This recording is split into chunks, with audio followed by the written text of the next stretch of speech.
જનજાતિનું bogus પ્રમાણપત્ર ₹500 કાઢી આપતો હોવાનું કૌભાંડ ઝડપાઈ જતા નેત્રંગ નગર સહિત પંથકભરમાં ચકચાર મચી જવા પામી છે,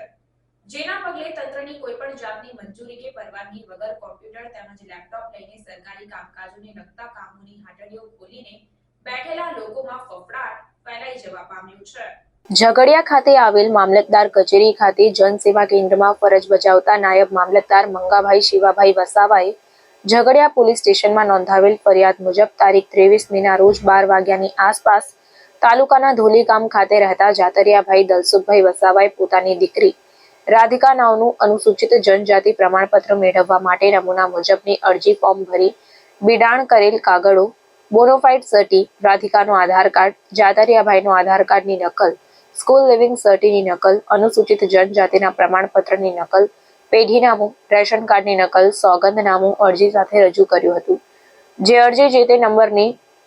નોંધણી થયેલ અરજદાર જાતરિયાભાઈ વસાવા નાવની અનુસૂચિત જનજાતિ પ્રમાણપત્ર મેળવવાની અરજી સાથે રજૂ કરેલ કાગળો વેરીફાઈ કરતા અનુસૂચિત જનજાતિ પ્રમાણપત્ર ક્રમાંક તારીખ 27 જૂન 2023 નું બોગસ હોવાનું જણાઈ આવતા આ પ્રમાણપત્ર બાબતે જાતરિયાભાઈની પૂછપરછ કરતા જણાવ્યું કે ધોલી ગામમાં રહેતા કનૈયા ત્રિકમભાઈ વસાવા મારફતે નેત્રંગ નગરમાં આવેલ ભક્ત હાઈસ્કૂલ સામે નેત્રંગ રાજપારડી રોડ પર આવેલ એક શોપિંગ સેન્ટરના પહેલા માળે વિકાસ ઇન્ફોર્મેશન નામની દુકાનધારક કોમ્પ્યુટર ઓપરેટર પાસેથી ₹500 લઈ આ જાતિનો દાખલો કાઢી આપેલ હોવાની કેફિયત રજૂ કરતા ઝઘડિયા પોલીસ સ્ટેશનમાં